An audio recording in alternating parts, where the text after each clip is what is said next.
এটুকু রোজা যদি আমরা পালন করতে না পারি, এত বড় সুযোগ, জান্নাতের দরজা খোলা, জাহান্নামের দরজা বন্ধ, রহমতের দুয়ার খোলা, শয়তানকে শেকলে বন্দী। আল্লাহর নবী বলছে একটা নফল একটা ফরজের সমান, একটা ফরজ 70টা ফরজের সমান। শুরুটা রহমত, মধ্যখানটা মাগফিরাত, শেষটা নাজাত। এক একটা নেকি বাড়তে বাড়তে আল্লাহ তাআলা নিজের হাতে নেকি ফেরেশতাকে দিয়ে না লিখিয়ে নিজে লেখেন। এত কথা, এত কথা, এত কথা, এত ফজিলত, এত কিছু নবীজি বললেন আমার বাপ আমার ভাই। এরপরেও যে ব্যক্তি রমজানের কদর করলো না, তার উপরে আল্লাহর লানত, ফেরেশতার লানত, মুহাম্মদুর রাসূলুল্লাহর লানত। তোর উপরে খোদার গজব পড়ে, তোর উপরে খোদার লানত। হ্যাঁ, এটা আমি বলিনি, এটা জিবরাইল বলে গেছে। কি জিবরাইল নবীজির কাছে রমজানের লাস্টে আইয়া বলছে, নবী এত বড় রমজান, আপনার এত কাকুতি মিনতি, আপনার এতগুলো ফজিলতের কথা শোনার পরেও আপনার যেই নাফরমান উম্মত রমজানকে কদর করলো না, তার উপরে আল্লাহর লানত, আমি জিবরাইলের লানত, ফেরেশতার লানত। নবী বলছে আমিন। হ্যাঁ জিবরাইল, আমি তো বদদুয়া দিতে চাচ্ছিলাম না, আমি অভিশাপ দিতে চাচ্ছিলাম না, কিন্তু আজকে আমি রাসূল আর সহ্য করতে পারলাম না এমন নাফরমান উম্মতের উপরে আমি মুহাম্মদের লানত। আমিন, আমিও মেনে নিলাম। যা যা বেঈমান, যা তুই মোবাইলে তুই, যা তুই নারী নিয়ে থাক, তুই সুদের আড্ডা, ঘুষের আড্ডা, যা তুই বিড়ির আড্ডাতে থাক, যা, ঠিক আছে, তুই জীবন এভাবেই শেষ কর, যা না ফোন, ঠিক আছে, দুনিয়াই তো ভোগ করবি না, তো 60 বছর 70 বছর। এরপরে আবু জেহেল দুনিয়াতে মাটির উপরে মাতবরি করছে কতদিন, মাটির নিচে পড়ে আছে আজ কতদিন? এই মিয়া বলেন না কেন? ফেরাউন মাটির উপরে ছিল কতদিন, আজ মাটির নিচে কতদিন? নমরুদ মাটির উপরে ছিল কতদিন, মাটির নিচে কতদিন? মাহে রমজানের যখন চাঁদ উঠে, আল্লাহ নবী সাল্লাল্লাহু আলাইহি ওয়াসাল্লাম বলেন, ফেরেশতা ডেকে ডেকে বলে, ইয়া বাগিয়াল খাইরে আকবিল, হে নেক কাজের আগ্রহীরা এগিয়ে আসো, ইয়া বাগিয়াশ শাররি আকসির, হে মন্দ গুনাহের কাজের আগ্রহীরা এবার তো থামো। এটা রমজান। মদখোর এবার থামো, নেশাখোর এবার থামো, জুয়ারি এবার থামো, সুদখোর থামো না এবার। বেপরদা মা, এই মা অটোতে উঠো না, সিএনজিতে উঠো না, ওই বাজারে যাইও না মা, এটা রমজান। জুতা শাড়ি প্যান্ট গহনা অলংকার অন্য মাসে কিনো, এ মাসে যাইও না, এটা রমজান, এটা রমজান। থামো তো যুবক ভাই, মোবাইল টিপো। আহ, ওই দেখেন পিছনে অনেক ছেলে কথা বলে, হায় অপদার্থ জিন্দেগি। কে বলবে, কাকে বলবে, কাকে ফিরাবে, কে ফিরাবে? একজনে কি আর সম্ভব? বাবাদের কোনো হাল ছেড়ে দিছে, মারা হাল ছেড়ে দিছে, অভিভাবকরা হাল ছেড়ে দিছে, সন্তানের পতন দেখতেছে, অধপতন, চুল চেহারা, আপন ঘরে ঘুমায়া, মা বাপ জীবিত, কোনোদিন এক ওয়াক্ত নামাজ পড়ে না, ফজরের নামাজ পড়ে না, সারা রাত মোবাইলে উলঙ্গ ছবি দেখে, ব্যর্থ মা বাপ তাকায়া তাকায়া নিজ সন্তানের এই ধস দেখতেছে। আহ, আফসোসের ব্যাপার, আফসোসের। আপন স্বামী নিজের ব্যর্থতার কারণে নিজের স্ত্রীর বেপরদিগি দেখতেছে, কিছুই করতে পারতেছে না, মনে হয় যেন সে ব্যর্থ কাপুরুষ। বউটা ডেলি বেডি বাজারে যায়, মার্কেটে যায়, রঙ্গরসে হাসে, কথা কয়, টাইট কাপড় পরা, বোরখা নামের একটা টাইট জামা পরে রাখছে, লাল নীল হলুদ কমলা বেগুনি। স্বামী বেচারা অপদার্থের মতো, অসহায়ের মতো তাকায় আছে।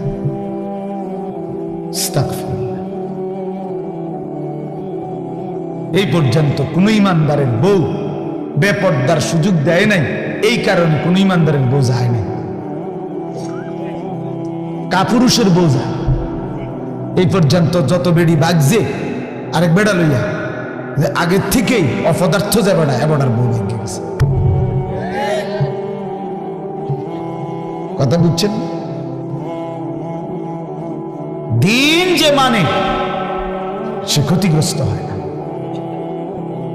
ক্ষতিগ্রস্ত হয় না। এজন্য এটা ব্যর্থতার কথা।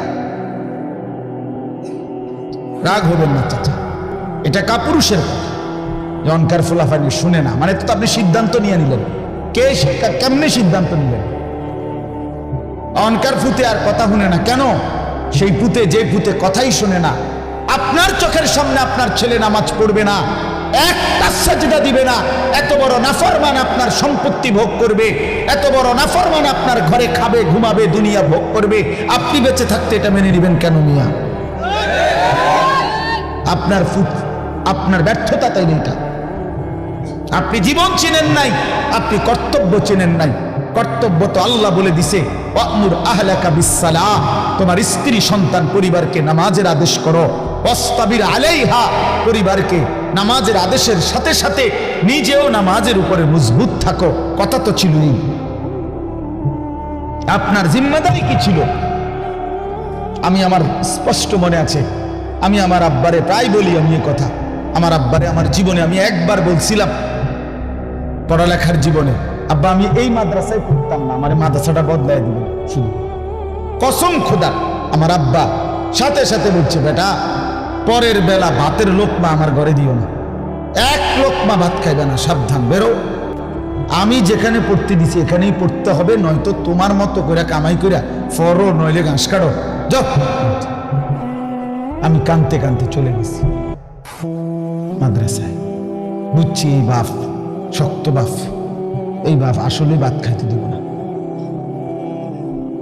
বাবার সেই কঠোর শাসন, আমার বিশ্বাস আল্লাহ তাআলা আপনাদের সামনে বসবার তৌফিক দিয়েছে। মা নাহালা ওয়ালিদুন ওয়ালাদাহু মিন নুহলিন মিন আদাবিন হাসান, কোন মা বাপ তাদের সন্তানকে সবচেয়ে বড় যা কিছু উপঢৌকন এই পৃথিবীতে দিয়ে যায়, সেটা কি সবচেয়ে বড় কোনটা? নবীজি বলছে আদাবুল হাসান, উত্তম আখলাক, উত্তম দিন, উত্তম আদব। এটা যারা শিখিয়ে গেল তারাই তাদের সন্তানকে সর্বশ্রেষ্ঠ নিয়ামত দিয়ে গেল। রাসূলুল্লাহ সাল্লাল্লাহু আলাইহি ওয়াসাল্লাম বলেন, নবীজি বলছে, এক সাহাবী জিজ্ঞেস করছে, ইয়া রাসূলুল্লাহ মা হাক্কুল ওয়ালাদ, সন্তানের হক কি? আলাল ওয়ালিদ, পিতামাতার উপর। নবীজি বলছেন আন ইউহসিনা ইসমাহু ওয়া ইউহসিনা আদাবাহু। নবীজি বলছে তার প্রথম হক দুইটা, তার জন্মের পরে তার একটি সুন্দর নাম রাখা, আরেকটা হক তাকে উত্তম আদব, উত্তম আখলাক শিখানো। হযরত আলী রাদিয়াল্লাহু তাআলা আনহু বলছেন, কোরআনে আছে, ইয়া আইয়ুহাল্লাযীনা আমানু কু আনফুসাকুম ওয়া আহলিকুম নারা, হে ঈমানদারগণ তোমরা তোমাদের নিজেদেরকে এবং পরিবার পরিজনকে জাহান্নামের আগুন থেকে বাঁচাও। এটা আপনারা শুনছেন না কথা? এটা তো হযরত আলী এই আয়াতের তাফসিরে বলছে পরিবারকে জাহান্নামের আগুন থেকে বাঁচাও কিভাবে? তো হযরত আলী বলছে আল্লিমুহুম ওয়া আদ্দিবুহুম, তোমরা তোমাদের পরিবারের সদস্যদেরকে কোরআন সুন্নাহর ইলম শিখাও এবং কোরআন সুন্নাহর আদব আখলাক শিখাও, তাইলেই জাহান্নামের আগুন থেকে বাঁচাও। যেই মা বাপ, সাফ কথা, আপনারা যারা আপনাদের ছেলে মেয়েকে ছোট্টবেলায় আল্লাহর কোরআন রাসূলের সুন্নাহ থেকে বঞ্চিত করেছেন, কসম খোদার মনে রাখেন হাসরের ময়দানে চূড়ান্ত ভাবে লাঞ্ছিত হবেন, বেইজ্জতি হবেন, কোটি কোটি হাসরের মানুষের সামনে অপদস্থ হবেন। কার হাতে? কার হাতে লাঞ্ছিত হবেন? আপনার ছেলেটার হাতে, আপনার মেয়েটার হাতে, অন্য কারো বেড়াইতে রাতে না, আমনের ফুতের হাতে। আমনের ফুত, আমনের জি, যাকে আপনি দিন শিখান নাই, নামাজ শিখান নাই, বঞ্চিত করেছেন কোরআন সুন্নাহ থেকে, সে সেদিন আল্লাহর কাছে বলবে, আল্লাহ আজ আমি মা বাপকে বেইজ্জতি করি, ওরা আমারে বরবাদ করে দিছে, আজ আমি জাহান্নামী হলাম ওদের খামখেয়ালির কারণে। 7 বছর বয়সে আল্লাহ আমি কিছুই বুঝতাম না, 6 বছর বয়সে আমি অবুঝ ছিলাম। সেদিন যদি তারা মজবুত সিদ্ধান্ত নিত আমাকে দিন শেখাবে, তাহলে আমার এই ভুল হতো না। রব্বানা গালাবাত আলাইনা শিকওয়াতুনা, কোরআনে আছে, জাহান্নামী জাহান্নামের ভীষণ আগুনে উথাল পাতাল ঢেউ খাবে, আর আল্লাহকে বলবে, আল্লাহ আমার এই কপাল মন্দ, আমি দুর্ভাগা কপাল পেয়েছি, আল্লাহ আমার কপালটা মন্দ, আমি করলামটা কি? এত সুন্দর হায়াত কি করলাম, কিভাবে নষ্ট করে দিল? অকুন্না কওমান দাল্লিন। আর জাহান্নামী বলবে, আল্লাহ আমি এক পথভ্রষ্ট গ্রুপের, সম্প্রদায়ের এক পথভ্রষ্ট গ্রুপ, নাফরমান গ্রুপের অন্তর্ভুক্ত ছিলাম। আমি যাদের সাথে চলতাম ফিরতাম, ওরা বিড়ি খাইতো, মদ খাইতো, গাঁজা খাইতো, সুদ খাইতো, ঘুষ খাইতো, কথায় কথায় গাইল লাইতো, নারীর ছবি, নাচ গান, নর্তকীর ছবি, উলঙ্গ দৃশ্য দেখত। আল্লাহ আমি ভালো মানুষ পাই নাই, কোনোদিন একটা ভালো মানুষের ছোঁয়া পাইনি, ফলে আজ আমি ধ্বংস হয়ে গেছি। উত্তম সঙ্গী অনেক বড় নিয়ামত। আমার ড্রাইভার, আমার এই সারা জীবন, যে 5 বছর সে আমার গাড়ি চালায়, আমি যতবার তারে চলার পথে নামাজের কথা মনে করাইছি, আমার চাইতে কমপক্ষে 1000 বার বেশি সে আমারে মনে করাইছে। ঠিকই 5 ওয়াক্ত নামাজের জন্য তার খেয়াল জামাত ধরার প্রতি আমার চাইতে 100 গুণ বেশি, 100 গুণ বেশি। আলহামদুলিল্লাহ, আল্লাহর দয়া, আল্লাহর দয়া। আমি তো মনে করি আল্লাহ পাকের মেহেরবানি, এই বছর, এই যে আগামী শুক্রবার আমার উমরার ফ্লাইট, সেও যাবে আমার সাথে। বলছে আমি কেমনে যাবো, কেমনে যাবে চাইবেন, কেমনে যাবেন, আল্লাহ ব্যবস্থা করবেন। সে যাবে ইনশাআল্লাহ, তারও ফ্লাইট আমার সাথে, আমার শায়েখের সাথে। এই জন্য বললাম, জাহান্নামী বলবে, আল্লাহ আমি ভালো মানুষ পাই। যুবক ছেলেরা আফসোস করে এই অসৎ বন্ধুর জন্য, যে তোমারে নারীর ছবি, নাচ গান আর বিকৃত হাসি দিয়ে নষ্ট করে দিছে। তোমারে কোনো মেয়ের সাথে লাইন করায় দিছে, তোমারে কোনো জুয়ার আড্ডায় শিখায় দিছে, তোমারে কোনো মদের আড্ডায় নিয়ে গেছে। মাথা নোয়াইও না, মাথা নোয়াইলে কি লাভ? আমার থেকে বাঁচে গেলে তো লাভ নেই, আল্লাহর থেকে বাঁচবে কিভাবে সেটা ভেবে দেখে। আমি তো এমনিই চলে যাব, একটু পরে আমি চলে যাব না, আপনারা আপনাদের পথে চলে যাবেন না, তো কে কার কাছে আটকে? কিন্তু আল্লাহর কাছে। এই জন্য আজকে রমজান সামনেই, আমরা সবাই মিলে নিয়ত করি আমরা বদলাবো ইনশাআল্লাহ। মান লাম ইয়াদা কাওলা যুর ওয়াল আমালা বিহি ফালাইসা লিল্লাহি হাজাতুন আন ইয়াদা তাআমাহু ওয়া শারাবাহু। নবী সাল্লাল্লাহু আলাইহি ওয়াসাল্লাম বলেন, যে ব্যক্তি রমজান পেল, রোজা রাখলো, অথচ মিথ্যা কথা, মিথ্যা আচরণ, অন্যায়, অশ্লীলতা, চুরি, ডাকাতি, গুনাহের আচরণ ছাড়তে পারল না, রাসূল বলেন, হায় নাফরমান, তোমার এই খাদ্য আর পানীয় থেকে বিরত থাকার কোনো প্রয়োজন আল্লাহর কাছে নাই। আল্লাহ ভাতের অভাবে, পানির অভাবে তোমারে রোজা রাখতে বলে নাই, তোমারে জান্নাত দেওয়ার জন্য রোজা রাখতে বলছে। তোমারে বলছে লাআল্লাকুম তাত্তাকুন, তোমারে বলছে আমি মুত্তাকি বানাবো বান্দা তোকে, তোর ঈমান আমি নিলাম বান্দা। ইয়া আইয়ুহাল্লাযীনা আমানু, হে ঈমানদারগণ, মানে হলো বান্দা আমি তোমার ঈমান নিলাম, এবার আমি তোমাকে তাকওয়া দেব, লাআল্লাকুম তাত্তাকুন। তাইলে মাঝখানে একটা মাস সময় নিলাম, ঈমান তোমার গ্রহণ করলাম, তাকওয়া তোমাকে দেব। ঈমান আর তাকওয়া হবে, তোমার ঠিকানা হবে সরাসরি জান্নাত। যে মুত্তাকি সে জান্নাত, যে মুত্তাকি সে কি? উইদ্দাত লিল মুত্তাকিন, আল্লাহ বলছে জান্নাত বানানোই হয়েছে মুত্তাকিদের জন্য।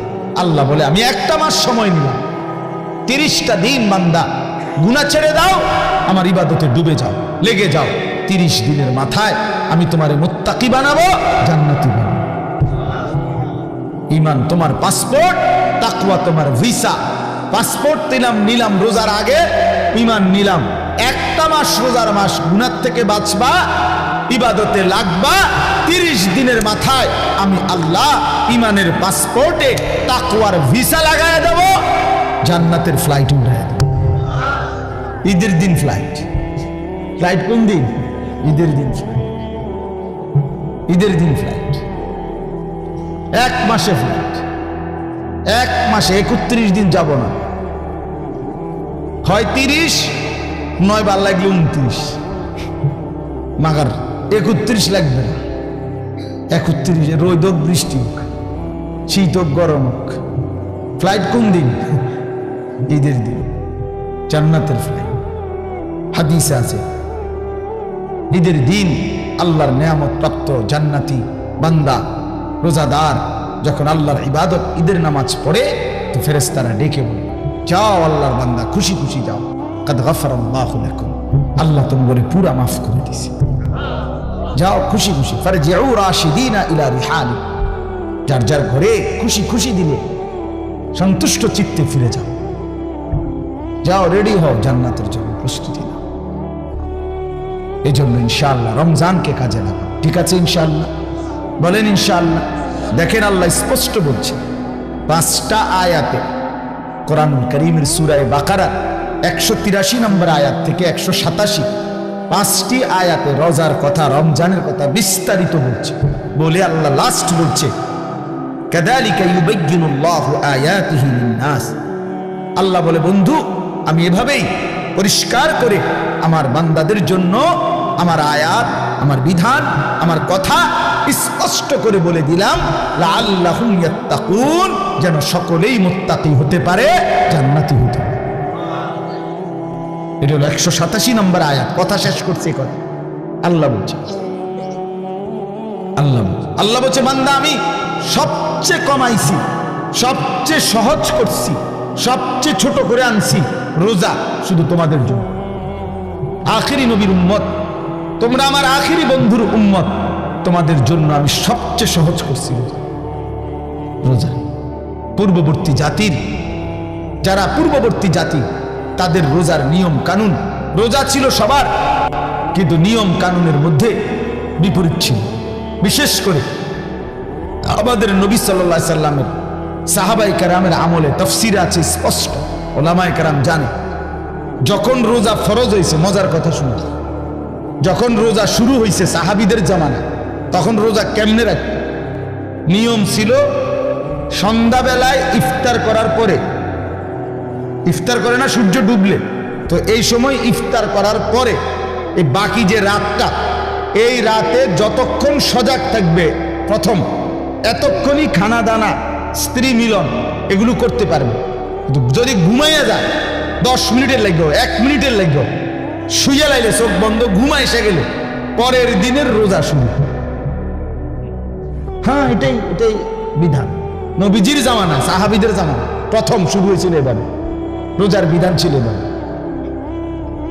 এরপরে ঘুমের থেকে উঠা আর খানার সিস্টেম। এক সাহাবী হযরত কাইস ইবনে সারমা আনসারী সাহাবী, উনি এরকম সারাদিন রোজা রাখছে, রাইখা সন্ধ্যাবেলা ইফতারের টাইমে ঘরে আসছে, স্ত্রীকে বলছে ইফতার কিছু আছে কি? স্ত্রী বলছে কিছুই নাই ঘরে, আপনি একটু অপেক্ষা করেন, বসেন, আমি পাশের বাড়ির থেকে কিছু খাবার বা কিছু নিয়ে আসি। স্ত্রী গেছে পাশের ঘরে, কিছুটা তাদের কাছ থেকে খাবার ধার নিয়ে ঘরে আসছে। আয়সা দেখে ওনার স্বামী সারাদিন ক্লান্তিতে মেহনত করে আসছে, একটু কাইত হয়েছিল, ঘুমায় আসছে। এখন স্ত্রী তো ঘুম থেকে জাগায় বলতেছি, ইন্নালিল্লাহ, আপনার তো রোজা শুরু হয়ে গেছে। বলছে হ্যাঁ, আমি আর কি করবো এখন, তার কিছুই খাইতে পারে না। তো আজকের সারাদিন উপাস, সারা রাত উপাস, পরের দিন দুপুরবেলা এই সাহাবী বেহুশ হয়ে গেছে, আর উঠতে পারতেছে না। কেন? লাগাতার এই কষ্ট। কথা বুঝছেন কি? এখান দিয়ে 12, ওখান দিয়ে 12, 24 ঘন্টা, আরো ওখান দিয়ে ধরেন আপনি 6-7 ঘন্টা, প্রায় 30-32 ঘন্টা পরে উনি কি হয়ে গেছে? বেহুশ হয়ে গেছে। নবী সাল্লাল্লাহু আলাইহি ওয়াসাল্লামের কাছে জানানো হয়েছে। আরেক সাহাবী রাত্রিবেলা ঘুম থেকে উঠে বেখেয়ালে ওনার স্ত্রীর সাথে মিলিত হয়েছে, তো ওনারও বড় ক্ষতি হইল, কারণ রোজা তো শুরু হয়ে গেছে। এই দুইজনের দুই বিষয়ের কারণে আল্লাহ তাআলা বলছেন, বন্ধু ঠিক আছে চলেন আরো কমান, আপনাকে যে আমি ভালোবাসি, আল্লাহ বলছেন বন্ধু আপনাকে যে খুব পছন্দ করি, আপনার উম্মত তো আপনাকে ভালোবাসলে আপনার সাথে যা কিছু সব কিছুকেই আমি ভালোবাসি, আপনার উম্মতকেও ভালোবাসি, আপনার গায়ের চাদরকে ভালোবাসি, আপনার গায়ের কম্বলকেও ভালোবাসি। কোরআনে আছে ইয়া আইয়ুহাল মুজাম্মিল ইয়া আইয়ুহাল মুদ্দাসসির, নবীজি কখনো চাদর গায়ে দিছেন, আল্লাহ বলছে হে চাদর পরা নবী। নবীজি কম্বল গায়ে দিছেন, তা আল্লাহ বলছে হে কম্বল পরা বন্ধু আমার। তার মানে কি এটা কেমন মায়ের কথা? রুমালওয়ালা ভাই, আমরা বলি না এটা। তো আল্লাহ যেন বলছে বন্ধু আপনার সাথে যা লাগে সব আমার কাছে প্রিয় হয়। চাদরও দামি, কম্বলও দামি। আয় হায়, যদি চাদর দামি হয়, কম্বলও দামি হয় নবীর সাথে, আপনি আমি লাগলে কি পরিমাণ দামি হবে? তাহলে কেন দাড়ি কাটেন? দাড়ি কাটেন কেন? বাপ কাটেন, এটা অভদ্রতা, অসুন্দর। পৃথিবীর কোন গবেষক, দার্শনিক, পণ্ডিত, বুদ্ধিজীবী, কাফের, মুশরিক, বেঈমান, ইহুদি, খ্রিস্টান, নাস্তিক, মুরতাদ, হিন্দু, বৌদ্ধ, পৃথিবীর কেউ, কোন গবেষক, আমি চ্যালেঞ্জ করলাম, কোন বুদ্ধিজীবী, কাফেরও আজ পর্যন্ত গবেষণা করে প্রমাণ করতে পারে নাই যে দাড়িওয়ালা চেহারার চাইতে শেবওয়ালা দাড়িবিহীন চেহারা সুন্দর, হ্যান্ডসাম। এটা কি যুক্তিতে, কি গবেষণাতে, কি মেশিনে ধরা খাইছে? এটা কথা বোঝেন নাই আপনি? আপনি কদ্দুর জানলে আমার কদ্দুর দেখাইয়েন, এরপরে প্রমাণ যদি করতে পারেন তো জেনে আমার বিচার করণ দরকার, আমি হেনে যাবো বিচারে লেগে। দাড়িবিহীন চেহারার চাইতে দাড়িওয়ালা চেহারা লক্ষ কোটি গুণ বেশি সুন্দর, তুলনাই হয় না বেটা। এ তো কাপুরুষের চেহারা, যে নিজের দেহকে বিকৃত করে, নিজের শরীর চেহারাকে যে বিকৃত করে দেয়, তার হিম্মত কোথায়? সাহস কোথায়? তার পৌরুষ কোথায়? বীরত্ব কোথায়? নিজের চেহারাকে যে বিকৃত করে, নিজের চেহারা নিয়ে যে নিজে লজ্জিত, তো তার ইজ্জত দিব কে? তারে সম্মান দিবে কে? আল্লাহ আমাদেরকে মাফ করে দেন। তো আল্লাহ তাআলা বললেন, তো এই দুই সাহাবী, দুইটা ঘটনা ঘটলো, আল্লাহ তাআলা বললেন বন্ধু চলেন সহজ করে দিন, আরো সহজ করে। কুলু ওয়াশরাবু, এই যে দেখেন, উহিল্লা লাকুম লাইলাতাস সিয়ামির রাফাসু ইলা নিসাইকুম, আল্লাহ বলে এখন থেকে বন্ধু আপনি আপনার উম্মতকে বলেন, প্রত্যেকটা ইমানদার পুরুষ রোজাদারের জন্য সন্ধ্যা সূর্যাস্তের পরে রাত সুবহে সাদিক পর্যন্ত পুরা রাত, এবার আর কোনো ঘুম যাক বা না যাক, কোনো নিষেধাজ্ঞা আর নাই। সে তার স্ত্রীর সাথে মিলিত হওয়া, স্ত্রীর সাথে থাকা তার জন্য পুরাপুরি বৈধ করা হবে। হুন্না লিবাসুল লাকুম ওয়া আনতুম লিবাসুল লাহুন্না, স্ত্রী তো স্বামীর পোশাক, স্বামী তো স্ত্রীর পোশাক, একজন আরেকজনের সাথে মিলে মিশে থাকবে, এটাই তো ইনসাফ, এটাই তো আল্লাহর চাও। স্বামী যদি স্ত্রীর কাছে আপনার আকর্ষণীয় না হয়, স্ত্রী যদি স্বামীর কাছে আকর্ষণীয় না হয়, বেডিও যদি বাইরের বেড হইতে লেগে আগ্রহী, এবারও যদি বাইরের বেড হইতে লেগে আগ্রহী, তো এই দুই অপদার্থ কি এর স্বামী স্ত্রী নিফেলাস ঠিক না? কি রে বেড়া তুই বেটা, তোমার বউ আছে ঘরে, তুমি রং মানুষের বেড়ি বেউ খুব কোথাকার, তোমার তো রোদে টাঙ্গাই তুমি দরকার। যে মহিলা তার স্বামী আছে, সে পর পুরুষের প্রতি আসক্ত। এখান থেকে মুরাদনগর যাবে একজোড়া জুতা কিন্তু এবুড়ি রে সিএনজি আইয়া হরন দিতে আছে আধা ঘন্টা ধরে, এবুড়ি রেডি, হ্যাঁ রেডি, আগো বাইরন না না রাখো না, কিন্তু রেডি হইতেছে, এবুড়ি রেডি, এই পাউডার ডলতে আছে, ফেয়ার এন্ড লাভলি ডলতে আছে, মেকআপ ডলতে আছে। আরে বোন, আরে মা, কারে দেখায়? এই রঙ্গরসের যৌবন, এই গহনা, এই অলংকার, এই প্রসাদনী কাকে দেখায়? কাকে দেখাইবার জন্য 1 ঘন্টা ধরে সাজলা? রাস্তার ওই লম্পট বখাটে যে তোমার এদিকে অবৈধ কল্পনা করে, অশ্লীল কামনা করে সে, অথচ নিজ স্বামী বেচারা যদি বলে কদ্দুর কাপড় চোপড় কদ্দুর বদলাইয়া সুন্দর করে পাউডার টাউডার বা কদ্দুর সুন্দর করে ভালো হইয়া থাকো, স্বামীর সামনে আসো, কথা কয় দেবে বেড়া, বাত রাইনতে রাইনতে জান শেষ, কথা কইতে তো সুন্দর লাগে। এই দিছে তো বেড়ার যায়, জামাই 14 গোষ্ঠী উড়ে গেছে, জামাইয়ের কপালে ভালো কাপড়, ভালো প্রসাদনী কিছুই জোটে না, জোটে রাস্তার বখাটের কপালে। আস্তাগফিরুল্লাহ, আস্তাগফিরুল্লাহ, আস্তাগফিরুল্লাহ। আল্লাহ আমাদেরকে মাফ করে দেন। আল্লাহ বলেন এজন্য কি চমৎকার কথা, হুন্না লিবাসুল লাকুম ওয়া আনতুম লিবাসুল লাহুন। আল্লাহ বলে স্ত্রীরা এ তো স্বামীর পোশাক, স্বামী এ তো স্ত্রীর পোশাক, মিলেমিশে একাকার। সুবহানাল্লাহ। এরপরে আল্লাহ বলেন আলিমাল্লাহু আন্নাকুম কুনতুম তাখতানুনা আনফুসাকুম ফাতাবা আলাইকুম ওয়া আফা আনকুম। আমি জানি তোমাদের কেউ রাত গভীরে স্ত্রীর সাথে মেলামেশা করে ফেলেছো, ভুল হয়ে গেছে, ঠিক আছে, আমি তওবা করো, আমি মাফ করে দিলাম। ফালআনা বাশিরুহুন্না ওয়াবতাগু মা কাতাবাল্লাহু লাকুম।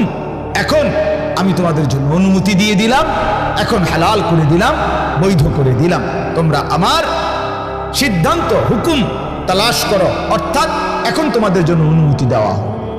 এরপরে আল্লাহ বলেন ওই আরেক সাহাবীর ঘটনা রয়েছে না, ওটা যে কি হয়ে গেছে, তো আল্লাহ বলছে ওয়াকুলু ওয়াশরাবু, এবং সাথে সাথে খাও, পান করো, হাত্তা ইয়াতাবায়্যানা লাকুমুল খাইতুল আবিয়াদু মিনাল খাইতিল আসওয়াদি মিনাল ফাজর, একেবারে সাদা সুতা কালো সুতা থেকে আলাদা করা পর্যন্ত খাও, পান করো। তার মানে রাত্রির কালো রেখা থেকে যখন সুবহে সাদিকের সাদা নতুন রেখা আসে, দাগ আসে, রেখা, সাদা রেখা, ওই পর্যন্ত খাইতে থাকে। সুম্মা আতিম্মুস সিয়ামা ইলাল লাইল, এবং এরপরে সন্ধ্যা পর্যন্ত, সূর্য অস্ত পর্যন্ত, ওই সুবহে সাদিক থেকে সন্ধ্যা পর্যন্ত রোজাটা পূর্ণ করো। আল্লাহ বলেন ওয়ালা তুবাশিরুহুন্না ওয়া আনতুম আকিফুনা ফিল মাসাজিদ। আর শোনো, তবে যদি রমজানের শেষ দশকে ইতিকাফ করো আল্লাহর ঘরে, তাইলে আর স্ত্রীর সাথে যে কোনো রকমের রাতে দিনে কোনো রকমের মেলামেশা আর নিষিদ্ধ করে দাও। আল্লাহ বলেন এতগুলো কথা যা বললাম, তিলকা হুদুদুল্লাহ, এগুলো আমি আল্লাহ তাআলার বিধি নিষেধের সীমারেখা, ফালা তাকরাবুহা, আমার বিধি নিষেধের লঙ্ঘন করে আমার নাফরমানির কাছে যেও না। কাযালিকা ইউবায়্যিনুল্লাহু আয়াতিহি, আল্লাহ বলেন এভাবে আমি পরিষ্কার করে তোমাদের কাছে সব বলে দিলাম, লাআল্লাহুম ইয়াত্তাকুন, যেন বাস্তবিক অর্থে মুত্তাকি হতে পারো, জান্নাতি হতে পারো। এজন্য বাপ আমাদের জন্য আল্লাহ তাআলা সবচেয়ে সহজ করে দিয়েছেন রমজান, অনেক কমাই আনছেন। কোরআনে আছে ইউরিদুল্লাহু বিকুমুল ইউসরা ওয়ালা ইউরিদু বিকুমুল উসরা। আল্লাহ বলেন আমি তোমাদেরকে সহজ করতে চাই, কঠিন করতে চাই না। অতএব আমাদের জন্য আল্লাহই সহজ করেছেন, সহজ করেছেন আমাদের জন্য সুবহে সাদিক থেকে সূর্যাস্ত পর্যন্ত খাদ্য পানীয় স্ত্রী মিলন থেকে বিরত থাকতে বলছেন, আর সারা বছরের মতো চলমান গুনাহ বাঁচতে বলছেন, ইবাদতে লেগে থাকতে বলছেন। তাইলে অতিরিক্ত আহামরি খুব কঠিন কোনো বোঝা আমাদেরকে চাপায় দিছেন। রমজান মানে কি 50 কেজি চালের বস্তা কান্দে লইয়া দাঁড়ায় থাকা, রোজা মানে কি সিমেন্টের বস্তা একটা লইয়া খাড়ায় থাও নাকি? তাই এখানে কঠিন কি? এটুকু রোজা যদি আমরা পালন করতে না পারি, এত বড় সুযোগ, জান্নাতের দরজা খোলা, জাহান্নামের দরজা বন্ধ, রহমতের দুয়ার খোলা, শয়তানকে শেকলে বন্দী।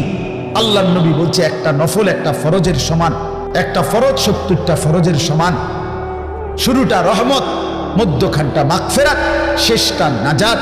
এক একটা নেকি বাড়তে বাড়তে আল্লাহ তাআলা নিজের হাতে নেকি ফেরেশতাকে দিয়ে না লিখিয়ে নিজে লেখেন। এত কথা, এত কথা, এত কথা, এত ফজিলত, এত কিছু নবীজি বললেন আমার বাপ আমার ভাই। এরপরেও যে ব্যক্তি রমজানের কদর করলো না, তার উপরে আল্লাহর লানত, ফেরেশতার লানত, মুহাম্মদুর রাসূলুল্লাহর লানত। তোর উপরে খোদার গজব পড়বে, তোর উপরে খোদার লানত পড়বে। হ্যাঁ, এটা আমি বলিনি, এটা জিবরাইল বলে গেছেন। কি জিবরাইল নবীজির কাছে রমজানের লাস্টে আইয়া বলছে, নবী এত বড় রমজান, আপনার এত কাকুতি মিনতি, আপনার এতগুলো ফজিলতের কথা শোনার পরেও আপনার যেই নাফরমান উম্মত রমজানকে কদর করলো না, তার উপরে আল্লাহর লানত, আমি জিব্রাইলের লানত, ফেরেশতার লানত। নবী বলছে আমিন। হ্যাঁ জিব্রাইল, আমি তো বদদুয়া দিতে চাচ্ছিলাম না, আমি অভিশাপ দিতে চাচ্ছিলাম না, কিন্তু আজকে আমি রাসূল আর সহ্য করতে পারলাম না এমন নাফরমান উম্মতের উপরে আমি মুহাম্মদের লানত।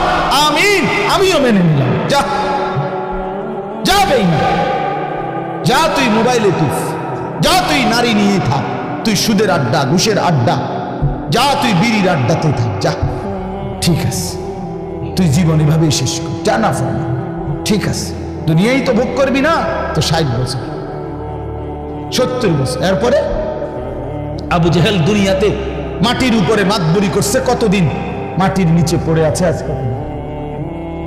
এই মিয়া বলেন না কেন? ফেরাউন মাটির উপরে ছিল কতদিন, আজ মাটির নিচে কতদিন? নমরুদ মাটির উপরে ছিল কতদিন, মাটির নিচে কতদিন? নূহ আলাইহিস সালামের উম্মত মাটির উপরে অহংকার করছে কতদিন, মাটির নিচে পড়ে আছে আজ কতদিন? এজন্য এটা হিসাব করে ভাবতে শিখে। ছেলেরা তোমাদেরকেও বললাম, একটা ছেলেও যদি বোঝে আলহামদুলিল্লাহ, না বুঝলেও আমাদের কোনো হতাশা নাই, কারণ ফেরিওয়ালার কোনো হতাশা নাই। ফেরিওয়ালা তার পণ্য বিক্রি হোক বা না হোক, সে ফেরি করতেই থাকে, ফেরিওয়ালা বলতেই থাকে। ফেরিওয়ালা তার পণ্যের নাম ঘোষণা দিতে বিরতি দেয় না, সে বলতেই থাকে বালতি বালতি, মানে যেটা তার মাল বেচবে ওইটা সে বলতে। সে জানে তার প্রতি ডাকে কাস্টমার আসে না, আসে, কিন্তু সে তবুও যে জানে যদি 200 বার ডাকার পরে একটা কাস্টমার আসে। এই জন্য ফেরিওয়ালা হতাশ হয়। এই জন্য আল্লাহর পথে যারা ডাকে তাদের কোনো হতাশা নেই, তারা ফেরিওয়ালা বলতেই আছে, বলতেই আছে। আল্লাহ তাআলা আপনাদেরকে তৌফিক দেন, কবুল করেন। এই মাদ্রাসা মসজিদ আল্লাহ তাআলা যেন কবুল করেন। আপনাদের কাছে বিনীত অনুরোধ, রমজানকে কাজে লাগান, বলেন ইনশাআল্লাহ। আল্লাহর ঘর তাওয়াফের জন্য, আল্লাহর ঘর জিয়ারতের নিয়ত করেন। রমজানের শেষ 10 দিন ইতিকাফের নিয়ত করেন। বেশি বেশি আল্লাহর জিকির, তাসবিহ, তেলাওয়াত, দোয়া, কান্নাকাটির মধ্যে কাটাবেন, আর বিশেষভাবে গুনাহ থেকে বাঁচবেন। যুবক ছেলেরা তোমাদেরকে আবারও বলছি, হায়াতের এই সুন্দর সময়টা, যৌবনকাল নষ্ট করো। আবারও